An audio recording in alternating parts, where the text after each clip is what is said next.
Hey everybody, today is January 30th, 2013, and you are watching Burnt Coffee Sucks.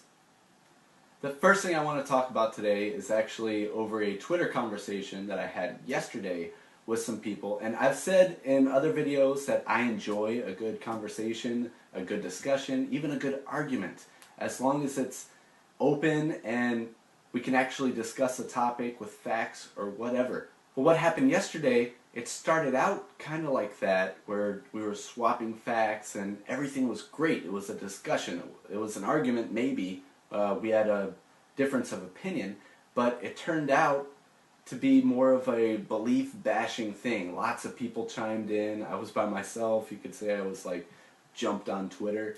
But what I want to know is that where we are today with society? I thought we were kind of beyond that, where we were just bashing people because of their beliefs, and we can't actually have a constructive conversation without getting our feelings hurt and ganging up on people. So I want to know what you guys think about that. I wasn't actually like offended, more disappointed that that's where we are and that's what our society is doing. Now moving on, a lot of you already know about the 15-year-old Pakistani girl who was shot in the head by the Taliban because she was speaking out for women's education. She was flown out to the UK for treatment and recovery, and they even gave her father a job so that she didn't have to go back to Pakistan and always risk being a target by the Taliban. So today she's actually getting brain surgery. It's a very big deal. They've never done anything like this before. Not only are they covering a hole in the back of her head with a titanium plate, but before they do that, they're going to jiggle some things inside of there and try to get hearing restored to one of her ears. It's a huge thing. And what I'm really trying to get to, of course, I pray for her safe recovery and everything like that, but that's a real activist. That's a person who is speaking out even if there's a danger of them getting caught or maybe even killed or shot in the back of the head, which is exactly what happened here. They're speaking out because they have an opinion on something, they have a belief, they have a real cause, and they have an agenda for that cause. They're not just speaking because they want to be heard or they want to get famous or they want to rebel against the man, whatever it is. Some that come to mind that are kind of like that are Anonymous, Occupy Wall Street, all those. Now, don't get me wrong, both of those groups have done some great things that I don't necessarily disagree with, but the lack of order, the lack of actual agenda creates an atmosphere where anybody who goes and buys a Guy Fawkes mask can put it on, say they're a member of this group, do whatever they want, and they think they're having the support of the group or whatever. So it ends up being a bunch of rebellious kids. And to be honest, to be completely honest, when I was younger, I may have fallen into that. I was into that sort of thing. So I may have been one of these crazy kids just doing stuff because they can and because they think they can get away with it.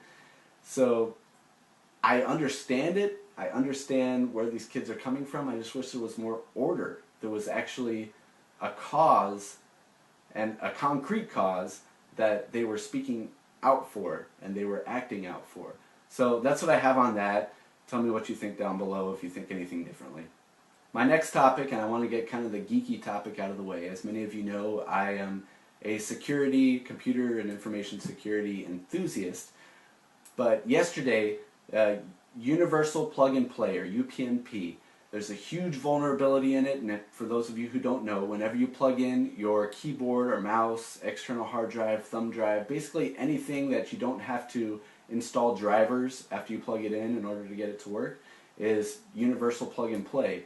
And huge vulnerability, over 50 million devices could be affected by this vulnerability, but luckily I have a scan, or a link to a scanner down below, so please scan your devices and hope that they come out with a patch soon so that you will be covered.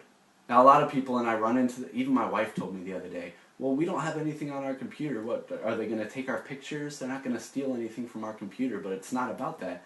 If someone is able to take over your computer, and most of the time in this case you won't even know, they can add your computer to this huge botnet. A botnet is a huge, very big group of computers that a hacker has control over, and let's say they don't want to take you out because all you have is, you know, your Mac or your PC or whatever. They don't really care about what you have, but they want to take out somebody like Google. They'll send a command to all these computers, and it could be thousands, hundreds of thousands, a million computers, and all those computers will attack, in this case, Google at the very same time. That's called a botnet and a distributed denial of service attack. So it's not about the things that you have on your computer, it's the things that these hackers are going to do with your computer against other people. You don't want the feds knocking on your door.